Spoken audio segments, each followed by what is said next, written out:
Hola, hola, ¿qué tal? ¿Cómo están? Bienvenidos a Calateo Electoral, el programa de entrevistas a candidatos presidenciales de Canal Ya. Hoy está con nosotros Mario Vizcarra, que tiene que activar su micrófono.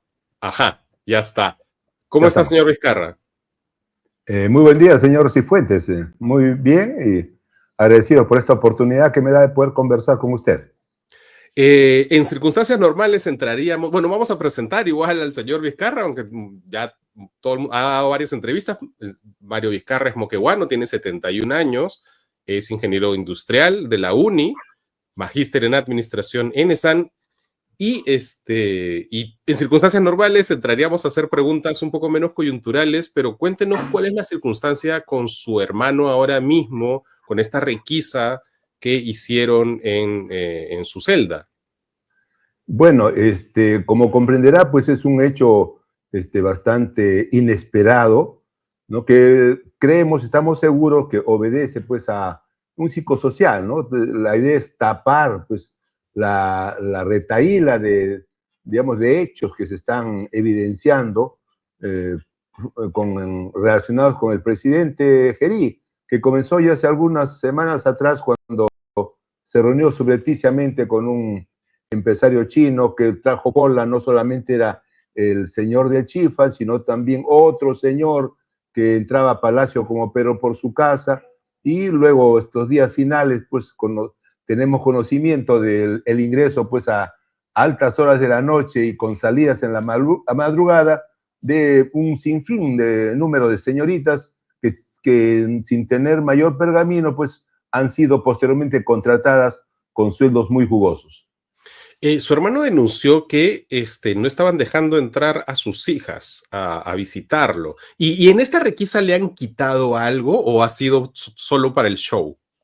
Eh, Mire, todos los artículos, cual fuese el tipo, que ingresan a Barbadillo, y yo soy testigo de ellos porque yo le he llevado como hermano desde cuando él estuvo en prisión preventiva en agosto del año pasado. Todos son sometidos a una rigurosa verificación. Le llevé una pequeña radio, el bendito ventilador lo tuvieron 2 días en prevención porque tenía que ser revisado. Igual un pequeño un televisor, igual los otros expresidentes que están ahí en Barbadillo, todos son sometidos a una rigurosa investigación. O sea, lo que digo es que entran con el visto bueno del personal del Claro, INPE. pero al final pues, me pregunta es si requisaron algo en esta requisa. No, solamente no han requisado, El show, o sea, han todo fue show, requisado nada más. nada más un show. Y justamente el diario El Comercio, pues, una vez más, pues, tratando de, digamos, de mancillar y digamos, de joderle la vida a mi hermano Martín, y sacan primera página. Hemos visto, ¿no? Las fotos donde está en horas de la madrugada, su segunda requisa, y en la noche del domingo, su tercera requisa, señor Cifuentes, en 24 horas, 3 requisas. ¿Cuándo ha sido la última vez que ha visto usted a su hermano? Yo lo vi antes de viajar al sur. Yo lo he visto el día jueves pasado, ya hace 5 o 6 días. ¿Y él cómo está? O sea, porque hay versiones raras. Él dijo que había perdido un riñón, pero luego no lo ha perdido, y no hay más noticias al respecto. ¿Qué es lo que ha pasado? Mire, él comienza sus dolencias fuertes al riñón izquierdo el día 2 de enero de este año, y dejaron pasar, no le dieron la atención debida, y el 20 de este mes, ya cuando sus dolores ya eran insoportables, lo trasladan al hospital de Ateritarte. Es ahí donde la doctora encargada le dice: señor Vizcarra, urgentemente tiene usted que operarse. Entonces Martín, en su conocimiento de que era el riñón izquierdo, el cual ya le molestaba hace algún tiempo atrás, le dice: oiga, ¿y cómo está mi riñón derecho? Le pregunta por curiosidad, y dice: es el que tiene que operarse. ¿Cómo? Y el izquierdo ya usted lo perdió. Ya no hay nada que hacer en ese riñón. Entonces, eso es lo que motivó que Martín pudiese en su tweet, que había sido, pues, lo había Pero fue una perdido el falsa riñón alarma, izquierdo. entiendo. O sea, él sigue funcionando, está mal, pero sigue funcionando ese riñón entonces. Sí, está funcionando al 15%. El hospital, la doctora le dijo eso, así se lo dijo categóricamente: ya no se preocupe usted por el izquierdo porque usted ya lo perdió. y le dan cita, le dijeron, de acá a unos 4 días podemos operarlo. Fíjese, era el día 20 y le dicen, de acá a 4 días podemos operarlo, pero le dicen que Claro, estén en... por eso. Entonces, Ya. inmediatamente aceptaron trasladarlo a la clínica, donde al día siguiente, 21, le hacen una operación de emergencia al riñón derecho, y 5 días después, el día 27 del mes de enero, le hacen una intervención al riñón izquierdo en la cual solamente pueden recuperarle el 15%. Uno de los médicos, el nefrólogo, opinó que debieran extirpárselo porque era ya muy escaso el funcionamiento que podía tener. Como junta de médicos, que no es mi especialidad, evidentemente, determinaron que mejor habría que dejárselo porque algo en momento podría servirle. Perfecto. Digamos que hay un maltrato, diría usted, sistemático entonces a su hermano. Sí, permanentemente, y el mismo día de las requisas, el domingo, después de la segunda requisa, 2 de mis sobrinas, hijas de Martín, fueron a visitarlo, y es común, los domingos son visitas familiares, incluso a veces va su esposa, con los hijos y con los nietos, y ese día le dijeron, mire, solamente vamos a permitir por órdenes superiores solamente el ingreso de un familiar. Cuando es costumbre, ya Martín lleva casi 3 meses recluido, y los domingos, más de 12 domingos, permitían el ingreso de familiares. Y le dijeron, hay 12 hijas, solamente puede entrar una de ellas.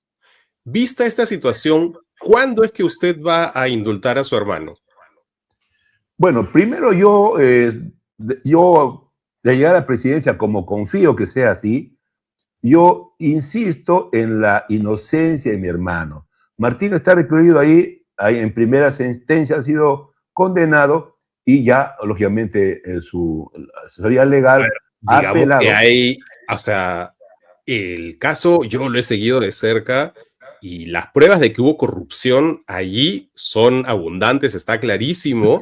Lo que sí tengo que admitir que no está claro es el salto hacia su hermano, pero sería por lo menos, o sea, casi un poco como el caso de Fujimori, ¿eh? O era corrupto o era un idiota, porque no puede ser que no se haya dado cuenta de la tremenda corrupción que había en estos casos. Pero si Martín denunció la existencia del Club de la Construcción, Sí, pero sabíamos perfectamente. no denunció estos casos del hospital de Moquegua y todo esto con Obraínsa. No, él no vio este caso de corrupción.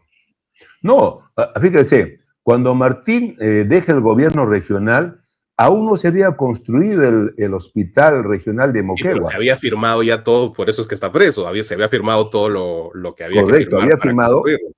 pero justamente, mire, años después él termina su gobierno regional en 2014 y le inician el proceso del 2020, 6 años después de que Martín no solamente denuncia al Club de la Construcción, un año después de que cierra el Congreso, meses después de que se enfrenta a los lobbies, grandes lobbies de las farmacéuticas, de los grupos empresariales productores de alimentos, que se resistieron a colocar los octógonos que, digamos, que determinaban pues los problemas que tenían esos alimentos. Entonces, al final, solamente son dichos, hechos no hay ninguno. Le han levantado el secreto bancario, O sea, secreto de comunicaciones. yo le insisto, señor Vizcarra, yo insisto que el caso de Lomas, de Hilo, del Hospital de Moquegua, son casos clarísimos de corrupción que sucedió durante el gobierno regional de su hermano.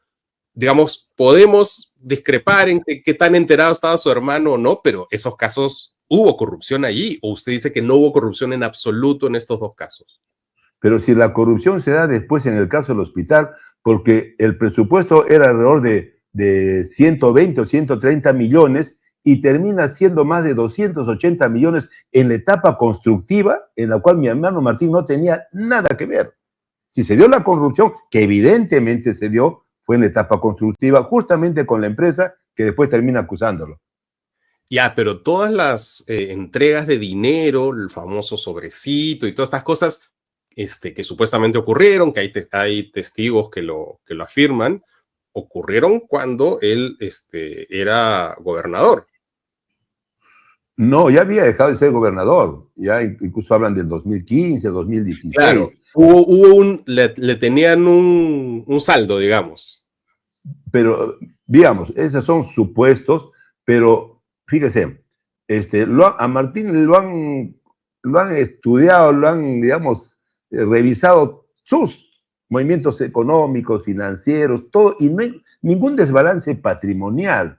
No hay nada. Entonces se puede decir pues, que está guardando la plata para de acá a 20 años de repente gastarla, ¿no? No sé, algo, pero fíjese. Bueno, puede tener una cuenta pues por ahí a otro nombre con su Pero lo han testaferro, esas cosas investigado. pasan también, ¿no? Lo han investigado por todo lado y en todo caso, si le encuentran, que yo estoy seguro que no lo va a encontrar, pero si lo encuentran, probablemente pues que lo castiguen, pero no pueden meterlo preso en base hasta el día de hoy solamente por dichos y justamente de personas que tienen una relación laboral con los colaboradores eficaces, la secretaria, el conserje, el chofer. No, pues así nos hemos ido de la pregunta original, que era ¿cuándo lo va a indultar? ¿El primer día, el segundo día, al año? ¿Cuándo lo indulta? Es que para ese entonces, yo estoy seguro que ya Martín va a ser declarado inocente. Estoy seguro, señor Cifuentes. O sea, ¿hasta julio usted cree que en la segunda instancia lo van a declarar inocente? Bueno, si se da antes en buena hora, y si no, también hay otras demandas que se han establecido para poder ya sacarlo de la prisión en que está y que enfrente a la segunda instancia en libertad. Ya, pero usted sería, claro, es un poco ingenuo, ¿no? Digamos, me está contando todo lo que le han hecho a su hermano. Digamos, es ingenuo pensar que, digamos, en un escenario en el que usted gana y su hermano ya salió de prisión, probablemente siga en prisión hasta entonces. Si su hermano sigue en prisión, ¿cuándo lo indulta? Bueno, yo como le digo, yo me mantengo en mi posición firme porque yo soy su hermano mayor y lo conozco de toda la vida. Jamás he visto siquiera el mínimo detalle que él pudiese haberse corrompido. Eso a mí me permite tener la claridad que Martín es inocente y vamos a lucharla hasta el final para demostrar su inocencia. Ya, pero no me está diciendo cuándo lo va a indultar. Pero ¿cómo le puedo decir cuándo indultar si yo considero que Martín es inocente? Claro, o sea, entonces no lo indultaría, está cambiando de opinión, no lo va a indultar. No. Ahora, los indultos, en primer lugar, dar un indulto es reconocer que ha cometido un delito. Ya. ¿Cierto? Entonces, yo me estaría contradiciendo al indultar a alguien que creo que es inocente, estoy seguro que es inocente. Ya, entonces Martín Vizcarra va a salir. Usted me está diciendo entonces que ya no va a indultar a su hermano. No, lógico, no va a indultar. O sea, lo que yo digo es de que en segunda instancia, con seguridad, van a declarar la inocencia de Martín Vizcarra. ¿Y qué pasa si no? Seguro que así va a ser. ¿Qué pasa si no? Bueno, ya veremos ese momento. Si en ese momento ratifican su condena y vuelven a usar los mismos argumentos que hasta la fecha en primera instancia se han usado, yo lo voy a indultar a mi hermano Martín Vizcarra. Perfecto. ¿Y a Castillo, a Humala? Ya son hechos que ya corresponden a otro tipo de análisis. Yo hablo por mi hermano porque lo conozco y sé todos los días de su vida qué cosa y qué cosa no ha hecho. Los otros temas serán motivos, pues, como es lógico, de una comisión evaluadora y como presidente determinaré si corresponde o no un indulto. Así de claro, señor Cifuentes. O sea, digamos, no lo descarta, pero lo evaluaría. Evidentemente, como consecuencia de una comisión evaluadora, ¿no? Que es la que finalmente determina o no. No, sí, me parece que eso en realidad es lo que tendría que hacerse siempre, ¿no? En estos días también ha habido a usted también le han empezado a sacar cosas y hace poco lo han embargado por el caso de los saqueadores de Ilabaya. Básicamente, para que la gente lo entienda súper rapidito, es que a la empresa CIM Vizcarra, empresa familiar de su hermano César y de su hermano Martín, y que también estaba usted, pues concertaron con la Municipalidad Distrital de Ilabaya para un alquiler y ahí hicieron unos sobrecostos de 5 milloncitos de soles. ¿Qué le han embargado? Mire, primero, la empresa CIM Vizcarra jamás contrató con el municipio de Ilabaya. Nunca.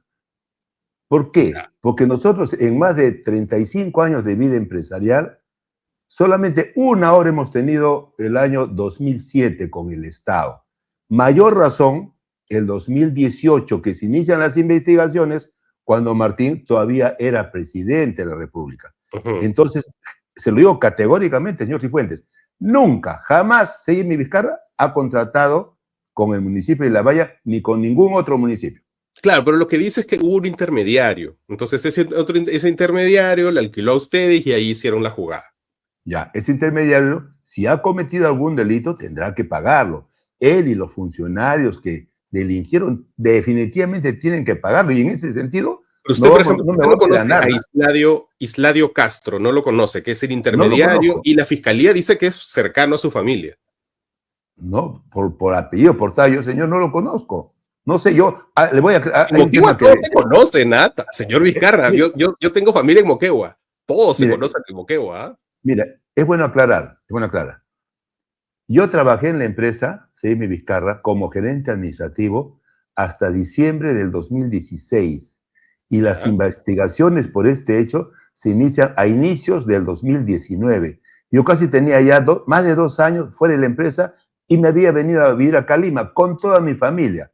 Entonces, ¿cómo yo, fuera de la empresa, puedo tratar de intentar concertar con alguien que no conozco? Han citado a más de 20 funcionarios de ese municipio y todos ellos han declarado que no me conocen, nunca me han visto.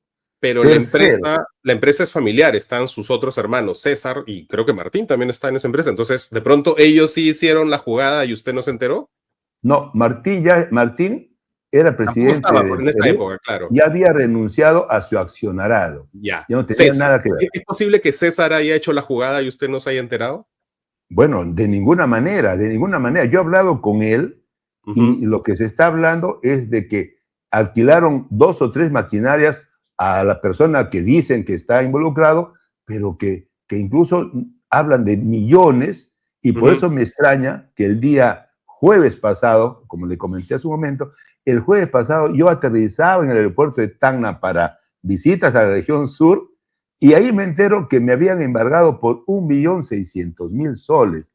Para mí, yo quisiera tener ese monto. Yo recién me enteraba que tenía ese monto. ¿Y qué Te cosa lo digo de le han corazón. embargado le han embargado sus cuentas bancarias? ¿Qué le han embargado? No, han embargado un inmueble que tengo muy antiguo, ya es lo que han embargado por un monto de 100.000 soles.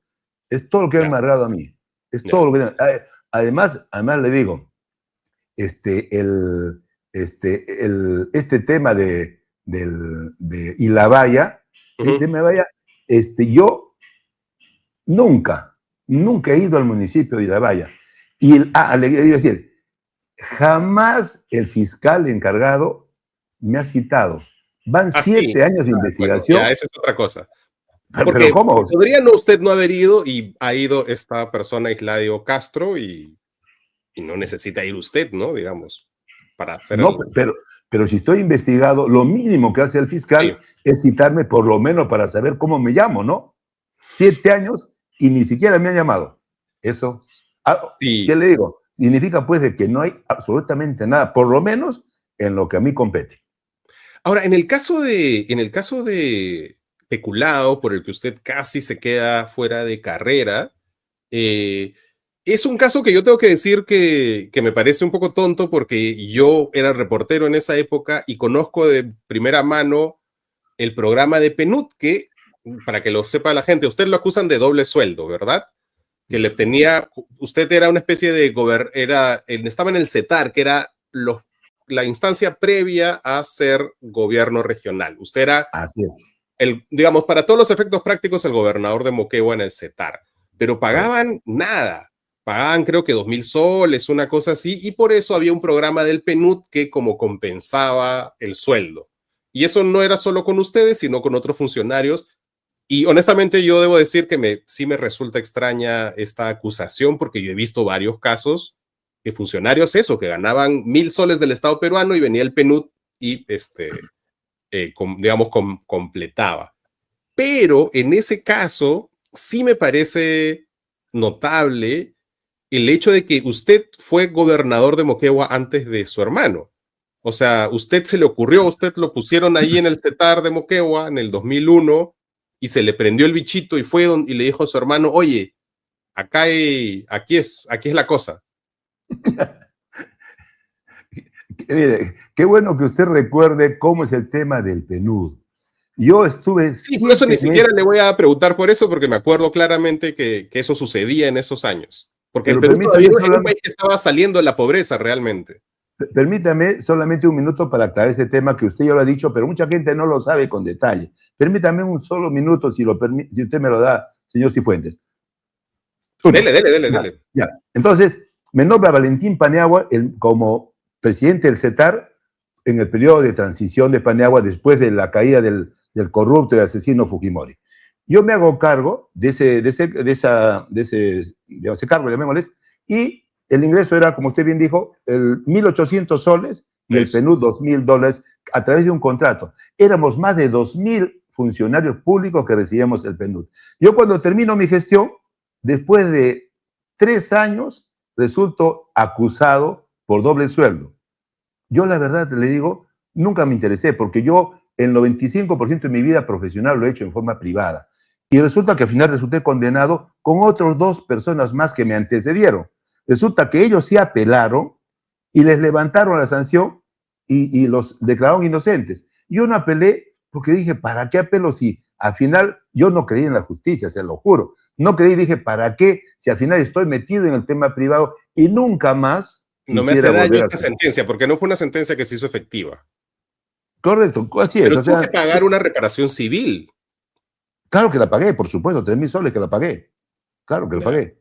Claro, todo fue. Y yo, como no tenía intención de volver le costó 3.000 soles la gracia y dijo, ya, chao, me olvido. Así se acabó. Ya, pero mi pregunta original era si en ese momento a usted se le ocurrió, oye, tener este cargo de gobernador es potable, y fue donde su hermano y le dijo, oye, mira, aquí la política, aquí es. No, fíjese, si hubiese sido así, yo hubiese postulado a la misma gobierno regional, porque a los pocos meses, en el gobierno ya del doctor Toledo, se establece el voto popular y desde ahí entonces, ¿no es cierto? Hay gobernadores. Entonces, si hubiese dicho, aquí es la cosa, entonces hubiese postulado no solamente ahí, a la alcaldía, y además mi hermano postula 10 años después. Pero postula primero por el APRA, porque usted es familia prista, me parece que diputado, ¿no? En el 2006, ¿no? ¿Quién? No. Martín no postuló en el 2006. Postula al gobierno regional. Al gobierno regional. Sí, al gobierno regional. Ya. Y luego ya... y luego la agarra en el 2010. ¿Y usted fue su jefe de campaña esa vez? El 2011, cuando él sale triunfador, el 2011. ¿Y el 2006 en el último tramo de la campaña. ¿En el 2006 no? No. Yo estaba en mis actividades de emprendedor. ¿Y su familia era prista, verdad? Solo mi padre que también sufrió persecución. El aprismo es genético, ¿ah? Sí, pero fíjese, ninguno, ni mi hermano mayor, ni los 2 varones, ni mi hermana, nunca hemos estado inscritos en el partido aprista, nunca, jamás, porque quedamos curados, porque mi papá también fue perseguido político en la época de Odría y posteriores gobiernos, incluso también lo trajeron acá a Seguridad del Estado por algunas protestas que hicieron en los años 60, inicio de los 70, en pleno gobierno de Velasco Alvarado. Entonces nosotros hemos subido en carne propia lo que es una persecución y yo por lo menos estoy curado de esa situación, de recibir pues tanto Pero ataque. No está curado, si está postulando a la presidencia. Es que ahora es diferente, ¿no? Ahora yo considero de que con una bancada fuerte que estamos seguros que vamos a llegar, va a ser la cosa diferente y no va a estar en manos de un pacto mafioso como está ahora. La política, como todo en la vida, es dinámico. Claro, pero usted estaba muy tranquilo. Usted es mayor que Martín, ¿verdad? Y le lleva 8 años. Le lleva 8 años. Entonces, claro, usted no es necesariamente nuevo en política, ha tenido una cierta experiencia, no leo tan bien, pero es cierto que usted está postulando porque su hermano no puede. Bueno, ahí se juntan ambas cosas. Primero, a raíz de la prisión injusta de Martín Vizcarra, es que los miembros del partido, los fundadores y las bases en todo el Perú, decidieron que yo debía tomar la posta. ¿Y las bases cómo lo conocían a usted? Porque usted no tenía vida partidaria. No, yo lo acompañaba a Martín desde la fundación del partido, más de 4 años. Hemos recorrido 3 veces todo el Perú. Y eso es lo que me permite haber constatado lo que yo en forma empresarial o dependiente, recorrí todo el Perú, he trabajado en muchas empresas grandes, medianas, y como le dije hace un momento también, he sido un emprendedor nato. Así que me he recorrido todo el Perú y ahora como acompañante de Martín Vizcarra y como miembro del Partido Perú Primero, he constatado que cada vez las brechas son más grandes y eso me animó a tomar la posta. O sea, no es posible que esto siga creciendo y pues si todo el mundo esté mirando para otro lado y algunos que pretenden cambiar el Perú, pues vemos que ya se están destapando algunos malos manejos con algunos pequeños partidos, ¿no? Claro, pero usted, digamos, es parte de una tendencia que en el Perú ya se está volviendo un poco tradición, ¿no? Pues Keiko, cuando empezó a postular, la primera vez que postuló porque inicialmente su padre no podía y postuló bajo la promesa de que iba a indultar a su padre y el padre iba a gobernar. Eso hace 20 años, cuando postuló por primera vez. Y usted está un poquito así, ¿no? O sea, ¿es usted el Keiko de su hermano? Un poquito así, no tanto, ¿no? Porque yo de arranque no he dicho que mi función es llegar al gobierno para indultar a Martín. Yo sigo manteniendo las cosas separadas, confiando en la inocencia de Martín, pero mi norte, lo que me lleva a seguir adelante, es constatar, yo tengo más de 40 años recorriendo, pero constatar de que seguimos de mal en peor y las brechas sociales cada vez se hacen más profundas y por eso es que llegamos a tener... Perdón, pero entonces su hermano no sería parte del gobierno suyo. Bueno, evidentemente él está imposibilitado de ejercer cargo público, pero lógicamente sería un asesor de lujo tenerlo a Martín, ¿no? No podría estar directamente a trabajar conmigo. Ya, pero toda esta tradición viene hace años de Argentina, ¿no? Argentina en los 50, creo, 60, cuando Perón no pudo postular, pues había esta famosa frase, Cámpora al gobierno, Perón al poder. ¿Y usted no ha considerado postular bajo la frase Mario al gobierno, Martín al poder? No, porque no me lleva a eso, nosotros no somos un clan familiar como el fujimorismo, ¿no? Ni siquiera estamos hablando una variante del apellido. Nosotros somos un partido orgánico, democrático, en la cual hay muchas personas. El poder dentro del partido está muy bien distribuido. No hay un toti, no hay un... Hacen todo en familia, tienen una empresa familiar que se llama CIM Vizcarra. Ahora mismo está usted postulando a la presidencia básicamente porque su hermano no puede. Entonces, si hay un clan, es un clan, ¿no?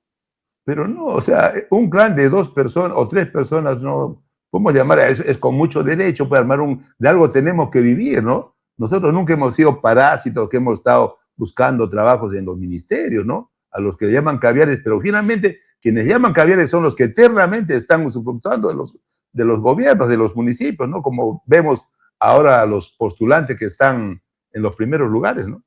Claro, pero usted es consciente que está postulando como M. Vizcarra, ¿no? Y mucha gente va a votar por M. Vizcarra. Claro, ya la gente... Pero no están votando por Mario, están votando por Martín.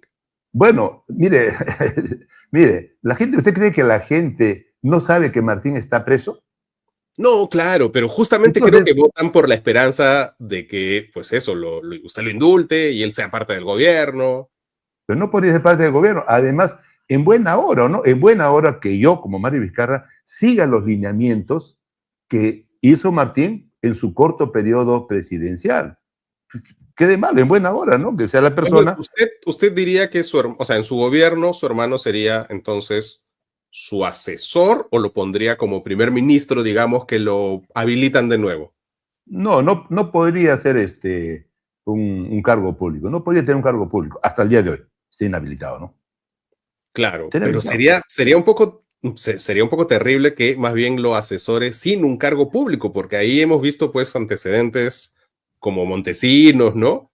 O para hacer algo más light como Nadine Heredia, ¿no? Gente que no tenía un cargo público y se volvía asesora del presidente, ¿no? ¿Sabe qué? Es lo que usted ha citado, no sé si entraron con esa decisión o ese norte de corromperse, no lo sé, yo no puedo hablar con ellos. Lo que le digo por mí, yo no tengo la menor intención de perpetuarme en el poder. No digo de perpetuarse, sino, bueno, de tener a alguien como asesor que no puede ser fiscalizado porque no tiene un cargo público, como sería su hermano en su gobierno.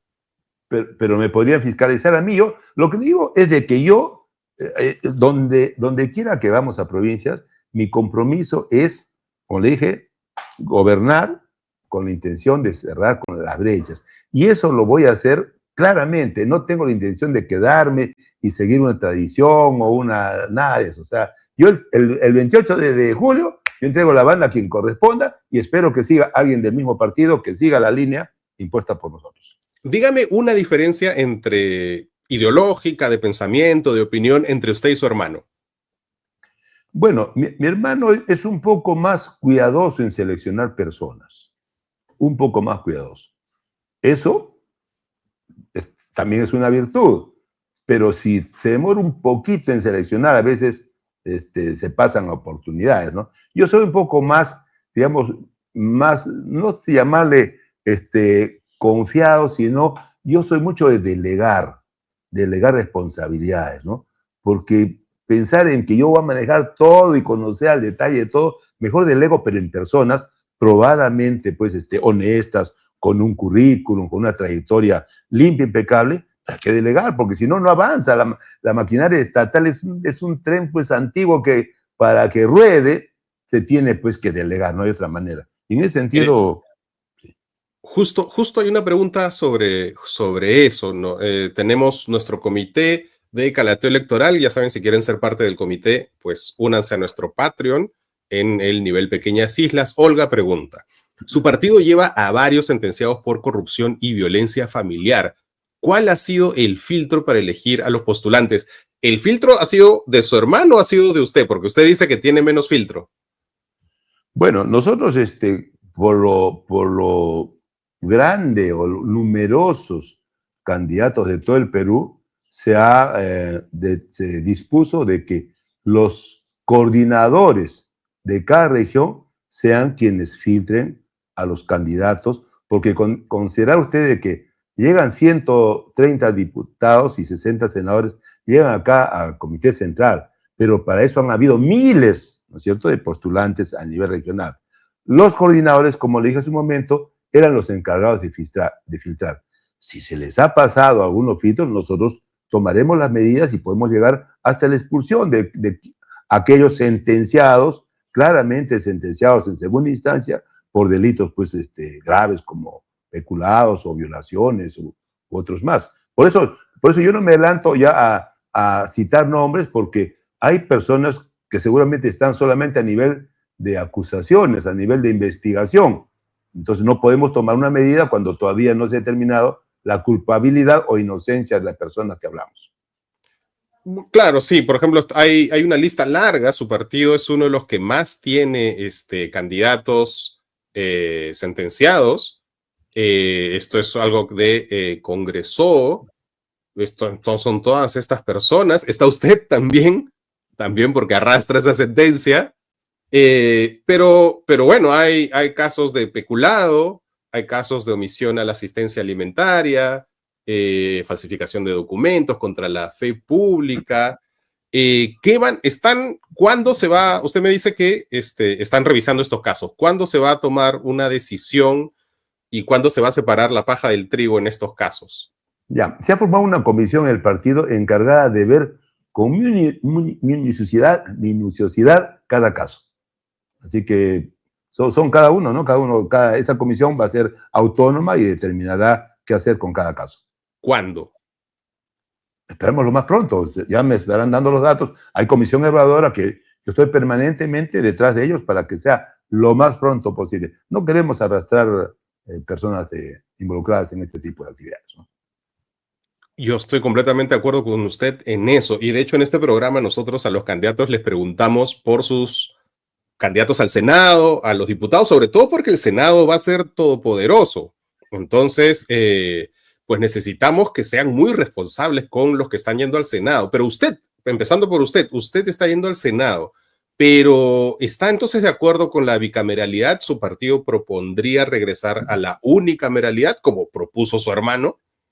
Sí, la propuesta de la bicameralidad fue totalmente trastocada por el Congreso. Por eso es que no se han logrado los objetivos y por eso también es que ahora hay 30 y tantos partidos que postulan y algunos le quieren echar la culpa a Martín Vizcarra. He escuchado a algunos prominentes representantes de partidos, dicen, hay tantos partidos porque Vizcarra tiene la culpa. Todo lo contrario, se tiraron abajo las elecciones previas, las PASO. De acuerdo con eso, en eso tiene usted razón, pero mi pregunta es si volvería el Congreso unicameral. ¿Ustedes propondrían eso? Nosotros creemos en la bicameralidad, pero en la forma en que se planteó inicialmente. En todo el mundo creo que las democracias más saludables tienen la bicameralidad, porque es bueno que haya una cámara un poco más reflexiva. Más en países un poco movidos o jóvenes como los nuestros, es mejor que haya una cámara que piense mejor las cosas, ¿no? Perfecto. Veamos algunos de sus candidatos al Senado. Quizás la que resalta más de todos es la famosa Chabelita, ¿no? Aquí está Chabelita, con Dina. ¿Cuál ha sido el criterio para incorporar a una persona del actual Congreso, además alguien tan peculiar como Chabelita, que yo creo que es una especie de Eduard Málaga, en el sentido que la mayoría de sus votantes se han sentido traicionados por ella, ¿no? Por sus actitudes, más bien serviles con el pacto que se supone que ustedes están enfrentando? Bueno, es uno de los casos, ¿no? Unos casos que vamos a analizarlo con mayor profundidad. En todo caso, señor periodista... Perdón, entonces ustedes no están analizando solo casos de candidatos con sentencias, sino todos, o sea, todos los casos que finalmente justifiquen continuar con los 130 candidatos, ¿no? Pero en todo caso... ¿Por qué están evaluando, por qué la están evaluando a ella?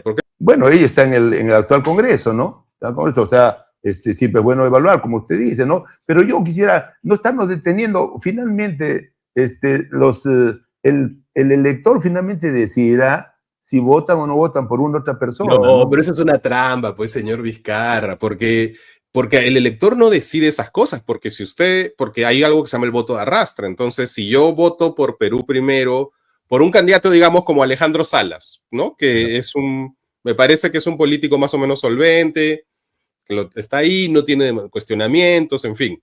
Yo quiero votar por Alejandro Salas, pero no voy a votar por Alejandro Salas porque si voto por la lista de Perú Primero, entra Chabelita. Y Chabelita, digo, no. Entonces, ahí hay un problema, ¿no? No es que el elector decide el sistema de repartición de votos. No, porque para que entre Chabelito o cualquier otra tiene que tener una alta votación. Ya, no, pero no necesariamente. Hay un montón de candidatos que han entrado al Congreso para empezar, Gerí, ¿no? Que entró con Somos Perú y gracias, por ejemplo, a que su hermano estaba en la lista de Somos Perú, gracias a su hermano, por Somos Perú, entraron como 11 y cuando lo sacaron los hermanos entró Gerí.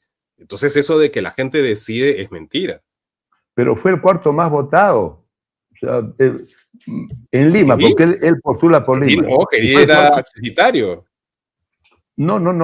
Él fue el cuarto más votado. Y cuando impiden que Martín asuma su cargo por la inhabilitación que le dan, entra el siguiente en votación, porque así es la norma.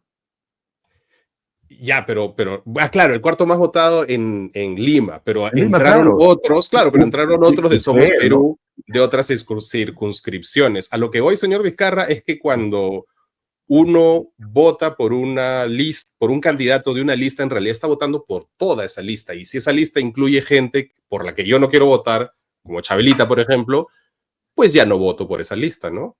No, o sea, lo que hay es el voto preferencial. Por eso, pero es una mentira el voto preferencial. Ese es mi punto, que es una mentira. ¿Por qué mentira? Si, primero se habla de la cifra repartidora. Eso. Y si con ello determinan que el partido A ponga 6 diputados por Lima, van a entrar los 6 más votados. No importa si el número 1, el número 3 en la lista de inscripción, entrarán pues los 6 más votados. Voto preferencial. Claro, pero los votados pueden ser eso, ¿no? Por 1000 votos, o sea, de nuevo, es el arrastre, ¿no? Es parte de Pero la democracia. entonces están evaluando lo de Chabelita, están evaluando la candidatura de Chabelita. No, es parte de la democracia, ¿no? Y si hay un grupo, un sector importante que cree que Chabelita debe continuar, pues parte de la democracia.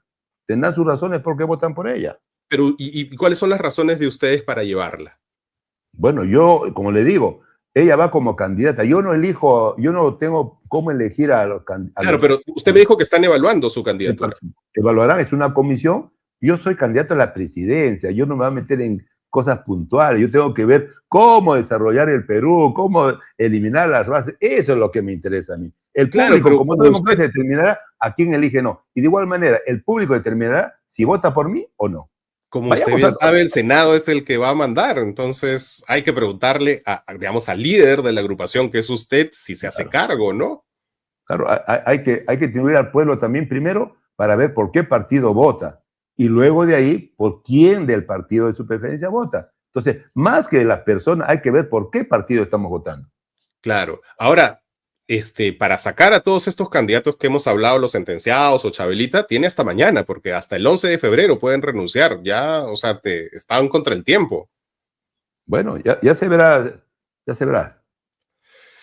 Bueno, tengo la lista de ustedes es la que más, no me quiero centrar en Chabelita porque la lista de ustedes es la que tiene más, una de las que tiene más candidatos problemáticos, ¿ah? Que es bastante para ser 38 partidos, la verdad es que es un podio ingrato. Pero hay un caso que no sé si lo conoce y no sé si lo sabe usted, que es el señor Carl Gustavo Adolfo Mendoza, que estaba en la lista esta de sentenciados también, por alimentos, me parece, pero además tiene un antecedente que salió en Andina, que él administraba un cine triple X, en el que, voy a leer, se permitía el ingreso a menores de edad y a homosexuales que sostenían relaciones sexuales en ese antro, eso dice la nota de Andina. Parece de Renovación el señor, más bien, no de su partido. Señor, mire, pueden haber este u otros casos, como hay en todos los partidos. O sea, si me voy a centrar en cosas puntuales más importantes, ¿qué vamos a hacer como cuando lleguemos al poder, como ejecutivo? Eso es lo que debemos centrarnos, porque entrar en cada uno de los casos, en estas alturas del partido, y sobre todo, reiterando, hay que, como usted dice, hay que dar a conocer a todo el pueblo peruano quiénes son las personas. Y en todo caso también instruir para que ellos puedan determinar, puedan votar con mayor conciencia. Sí, ¿No le parece?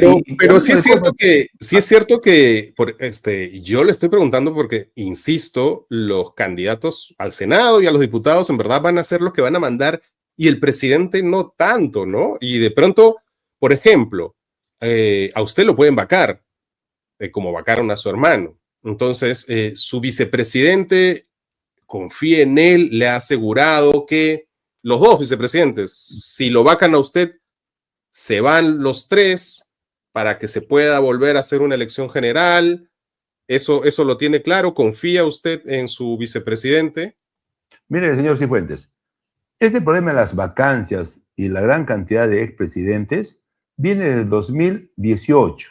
Antes de ello, hemos tenido presidentes de diferentes resultados, diferentes éxitos. Hemos estado con Alan García II, hemos estado con 2 periodos, Belaúnde en 2 periodos, Fujimori también, y nunca se hablaba de vacancia. ¿Cuándo comenzamos a hablar de la vacancia? El 2018, cuando vacan a Kuczynski. ¿Y por qué lo vacan a Kuczynski?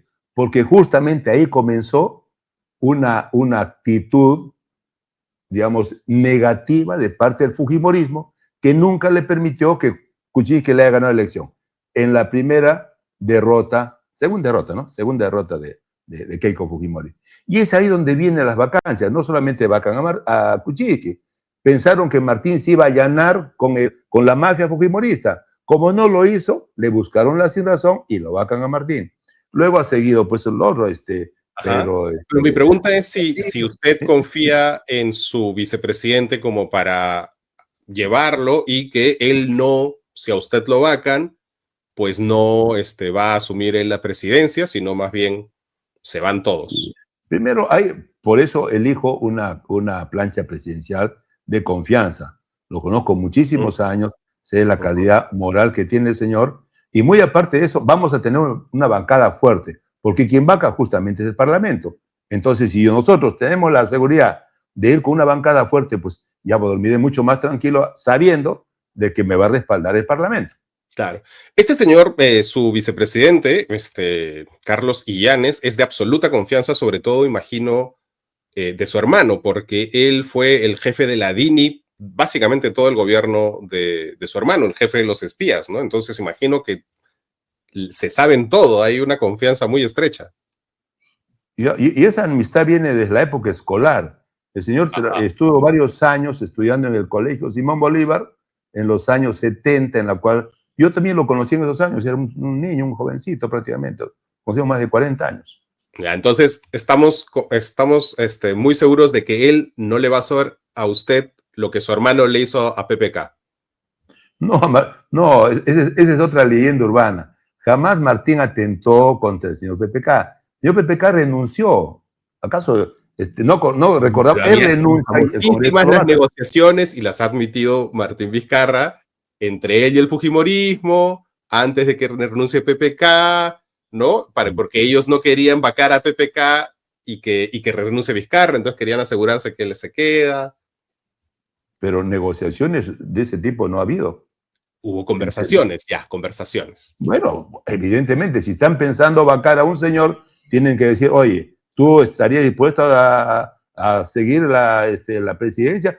Ese nivel de conversaciones no lo sé. Pero en todo caso, ¿es parte del juego democrático o no? Perfecto. Ante vacar a un presidente, tiene que asumir vicepresidente. Entonces, ¿para qué nos centramos en cosas que son democráticas, señor? Ya, perfecto. Entonces, reformulo la pregunta. Entonces, su candidato a vicepresidente no le va a hacer a usted lo que Vizcarra, su hermano, le hizo a PPK, conversar, aunque sea con los fujimoristas. En su caso, su vicepresidente va a conversar con sus opositores. ¿Está seguro que no? Es que ¿quién conversaba con Martín? ¿Quién ordenaba, quién manejaba el Congreso? Los 73 congresistas mafiosos del fujimorismo. Eso no va a ocurrir en el nuevo Parlamento. Mayoritariamente van a ser de Perú primero. Así que, ¿para qué nos alentamos a pensar de que posiblemente vayamos a propuestas, vayamos a cosas de actualidad? Porque vayamos a propuestas. Pitonizos, ¿para qué estamos pensando que lo único que hace es dilatar un poco el tiempo? Vayamos a propuestas. Usted ha dicho que va a derogar las leyes pro crimen como parte del tema principal que le interesa a la gente es el crimen. Usted ha dicho que va a derogar las leyes pro crimen, eso está muy bien, pero también está diciendo algo que se parece un poco a lo de López Aliaga, ¿no?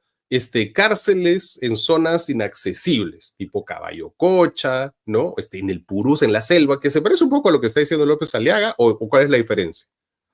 Nosotros fuimos los primeros que planteamos esa alternativa. Hay más de 10 cuarteles que ya no tienen sentido la existencia como cuarteles porque ya acabó la lucha antisubversiva. Usted citó 3 de ellos que nosotros tenemos el compromiso de en menos de 6 meses ponerlos operativos justamente para delincuentes de altísima peligrosidad. Pero no vamos a estar pues hablando disparatadas, ¿no? Como poner rodeada de chuchupes. Entonces mejor entremos en una guerra de competencia. Yo voy a poner alacranes, ¿no? Voy a poner un pozo, voy a poner tiburones.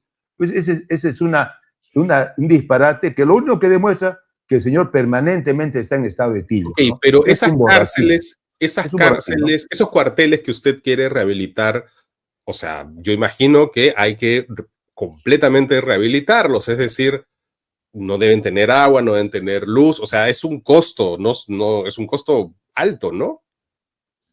Mire, ¿qué mayor costo de los miles de familias que sufren las consecuencias de la inseguridad ciudadana? Yo estoy de acuerdo con usted, pero mi pregunta es sobre cómo se hace, o sea, en cuánto tiempo. Entonces, si comenzamos a evaluar, entonces dejemos que sigan las cosas así, con cuántos extorsionados, negocios que se cierran. Yo estoy de acuerdo, lo estoy preguntando por el aspecto práctico de su propuesta, o sea, porque eso hay que rehabilitarlo, hay que reconstruir, eso, o sea, ¿en cuánto tiempo están estas cárceles habilitadas?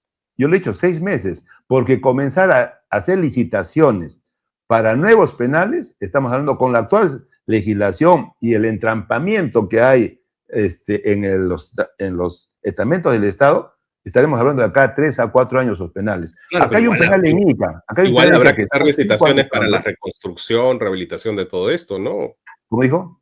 Igual habrá que hacer licitaciones para rehabilitar todos estos cuarteles, Pero es ¿verdad? mucho más rápido. Ya el Sí, sí, área sí, sí. está determinada. Ya no Ya. hay tanto rechazo de las comunidades aledañas. El área está como Chayapalca. Chayapalca en menos de un año se hizo Chayapalca.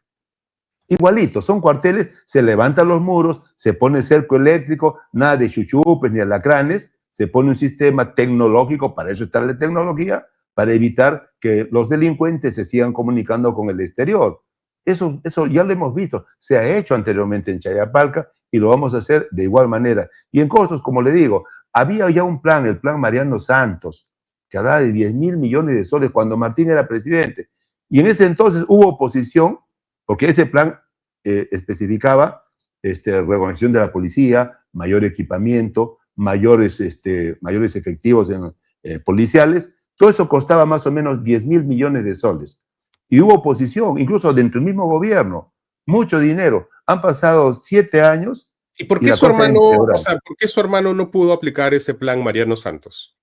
Porque a los 2 años y 8 meses lo vacaron. Estaba ya No, listo ya, para por eso comenzar. tuvo 2 años para aplicarlo, ¿por qué no lo aplicó? Pero no entra el primer día. Es más, ese plan se hizo en el proceso, en el tiempo que Martín estuvo, ¿no? Pero ahora se intenta comprar aviones por más de 15.000 millones de soles. Para ahí sí hay dinero, ¿no? Y no para la seguridad ciudadana. ¿Se da usted cuenta quién legisla, quién gobierna para quién? No tengo dudas de que habrá pues un dinerito bajo la mesa quienes empujan la compra de los aviones, ¿no? Cuando no tenemos en mediano plazo, no tenemos ni siquiera aportas un conflicto bélico con nuestros vecinos del extranjero, ¿no? Nuestros vecinos, ¿no? Entonces, Ahora, hay que poner las cosas en su sitio. O sea, cuando hablamos claro, de que cuánto costará, y cuánto cuesta, como está pasando ahorita la ciudad ciudadana, son miles de negocios que ni siquiera llegan a florecer por el temor de ser extorsionados. Entonces ahora, tenemos que tener decisiones valientes y ¿usted para cree eso que estamos. usted cree que Gerí está negociando bajo la mesa la compra de estos árboles? Con los antecedentes que estamos viendo, pues no tendría ninguna duda. Como decimos, ¿no? No tengo pruebas, pero no tengo dudas tampoco. Hay Eh, antecedentes. ya que estamos hablando de Gerí, usted mencionó dos cosas que están ahí ahorita en el ajo, ¿no? Sus vínculos con los chinos y sus señoritas. Pero son dos cosas a las que su hermano también se le pueden aplicar. Es decir, el Club de la Construcción chino empieza justo en el gobierno de su hermano. Y por otro lado está el famoso caso de la bebita Fiu Fiu, que es en fin. Pero en el caso de, digamos, las constructoras chinas, digamos, les cayó bien su hermano. Pero ¿quién va a prever el futuro? Cuando Odebrecht llega al Perú, todo el mundo quería trabajar con Odebrecht. ¿O no es así? Grañi Montero, Cosapi, En los ISA, 90 todo todos el mundo se trabajó. arrodillaban ante Odebrecht, porque vino como una empresa multinacional con la mejor tecnología, mejores ingenieros. Y después vimos lamentablemente, en qué terminó Odebrecht. Igual, cuando se abren los mercados, además, no olvidemos, estamos en una economía social de mercado. Y finalmente, si hay obras por hacer, por licitar, o se licitan obras, y vienen empresas de todo el mundo, ¿cómo suponer de que luego va a haber un club chino en la construcción? No podemos saberlo. Eso lamentablemente lo vemos después, pero por eso Pero hay una investigación, hay que ser más rigurosos en los controles. hay una investigación o había una investigación del EFICOP, porque ya desactivaron ese equipo, pero había una investigación sobre los intocables de la corrupción, que era la red en la que presuntamente estaba su hermano con una serie de empresas chinas que se habían aliado para consorcios, y hay una serie de evidencias con decretos y cosas así que pues le abrieron la puerta a las empresas chinas. No es que la corrupción lo agarró de sorpresa, sino que según la hipótesis fiscal, pues hubo ahí una componenda. Pero la corrupción está pues en todo nivel. Pues. O sea, ¿cómo? Por eso es que tiene que estar un gobierno que entre fuerte y que comience pues a poner las cosas claras. O sea, ahorita mismo, pues, o sea, donde usted vea en educación, salud, la corrupción está campante, goza de buena salud. Siempre ha sido así, por eso se requiere mucho coraje, mucha fuerza y mucha decisión también para no amilanarse, ¿no? Ya, pero ¿cómo se combate la corrupción? Porque decisión, fuerza, coraje, bien, pero en la práctica, ¿qué se hace? Primero eligiendo tus colaboradores, tus ministros, que estén probadamente, sean honestos, capaces y técnicamente probados. Y bien advertidos, bien advertidos. Y, señor Cifuentes, se predica con el ejemplo. Porque ahora nadie hace nada. ¿Qué ejemplo puede dar el señor Gerí? ¿Puede hablar de lucha contra la corrupción? Dina Boluarte, ¿qué ejemplo podía dar? Cuando yo sea presidente, sí voy a dar ejemplo, porque nadie me podrá decir que estoy usando ni siquiera el patrullero para llevar a un familiar al mercado. A ese nivel de claridad y de determinación voy a llegar. Entonces, cuando uno predica con el ejemplo y estás con el tiempo debido para vigilar a todos tus ministros y decirles claramente que a la primera, digamos, atisbo siquiera, rum de corrupción, inmediatamente manda a la Contraloría. Se predica con el ejemplo. Es como un hogar, señor.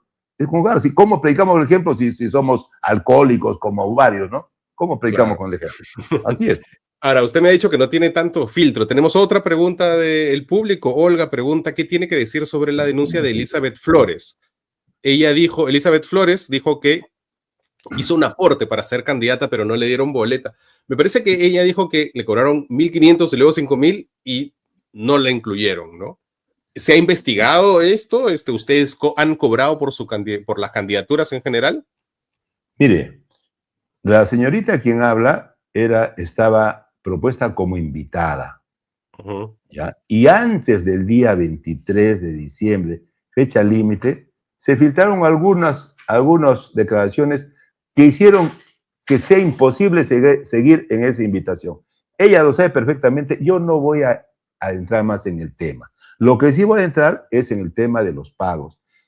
La devolución, todos los congresistas, y eso fue una cosa abierta, debieran hacer un aporte abierto con un depósito en el Banco de la Nación, en una cuenta de partido, que lógicamente ¿De cuánto? Era preferible ello, 10.000 soles, era preferible ello a aceptar dinero pues, de grupos de poder de 3 millones o más arriba, o dinero extranjero, como hemos visto en casos anteriores.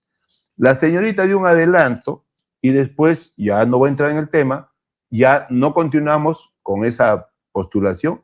Su dinero está ahí, el cheque está ahí para que vaya a recogerlo. Lo que pasa es que la señorita dijo que le depositen en la cuenta de un familiar, y eso no lo vamos a hacer, eso es ilegal.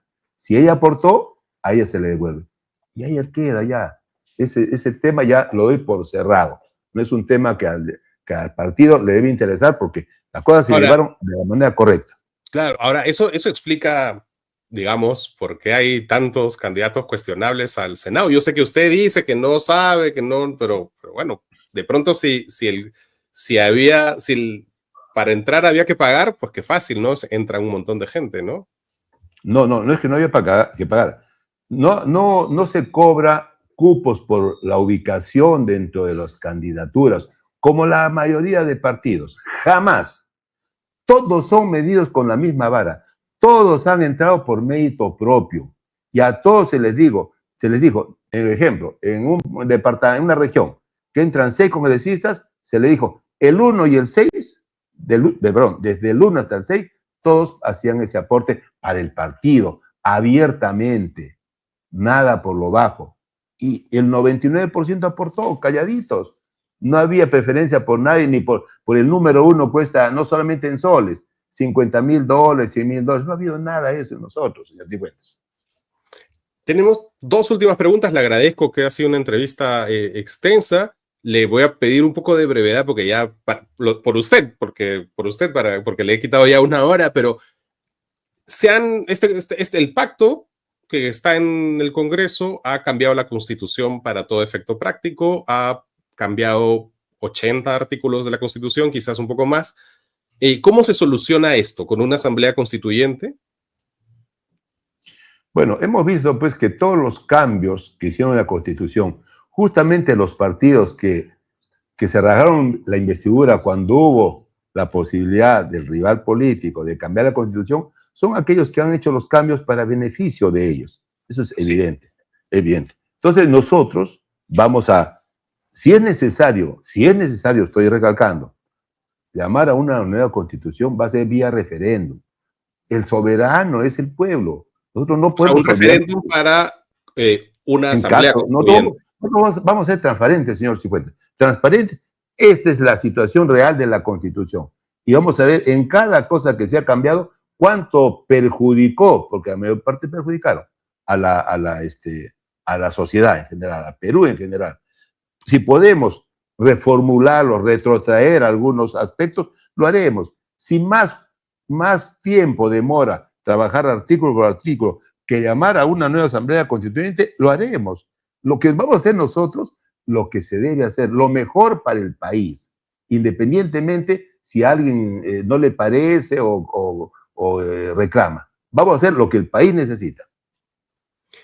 Y ya una última pregunta a su postura sobre la minería informal. ¿Qué se hace? Porque se lo pregunto porque usted tiene 2 candidatos detectados ya, que ni siquiera están en el Reinfo, o sea, eran tan mineros ilegales que lo sacaron del Reinfo, ¿no? Es Ulises Mamani de Puno y José Romero Santa Rosa de Apurímac. ¿Cuál es su postura frente a este drama que se ha vuelto para el Perú la minería ilegal? Sí, o sea, el REINFO inició como una buena idea para formalizar la minería justamente informal. Lamentablemente no cumplió su objetivo porque también parte es de que a los mineros artesanales o ancestrales se les pide una serie de requisitos que al final desanima la formalización. Y de ahí se han aprovechado mineros ilegales que son los que tienen gran capital. Que Como son los estos 2 que, candidatos que tienen en Puno y en Apurímac. bueno, como les digo, volvemos a lo mismo, ya se verá lo que se hace con ellos, Tiene ¿no? esta mañana, solo le digo Bueno, que tiene esta mañana para sacarlos. yo le respondía, vamos a su pregunta. Ya, vamos Vale, a entonces la minería ilegal, la que depreda, indudablemente va a ser combatida desde el primer día. No como ahora que una de las leyes proclaman es justamente proteger a los equipos, maquinaria que están dedicadas a la minería ilegal. Y ya. Sí, ahora ya hemos hablado bastante. Yo quisiera aprovechar estos momentos para el tema de mi hermano Martín Vizcarra.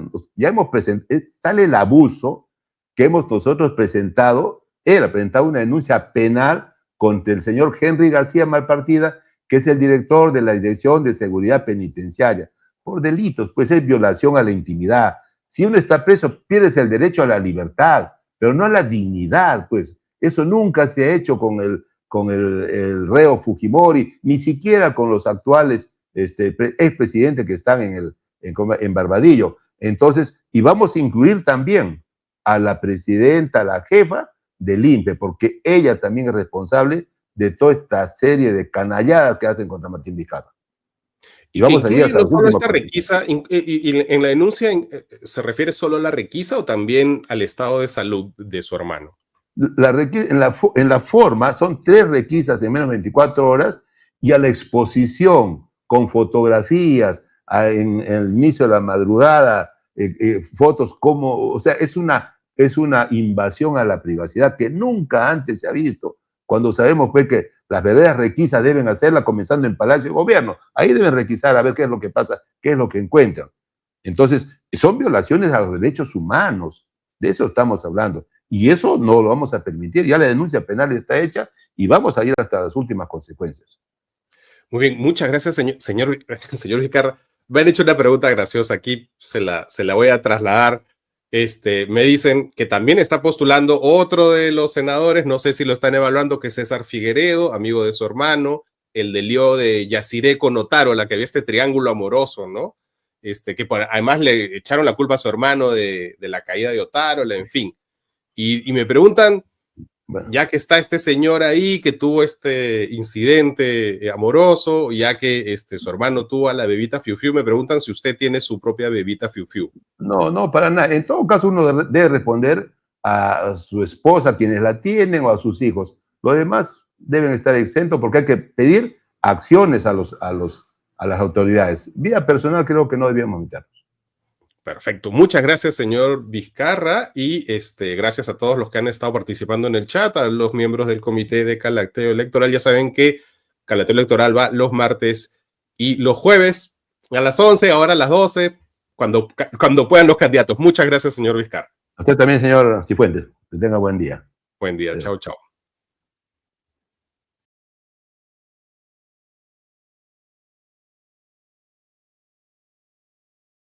This is day one of my husband doing Tai Chi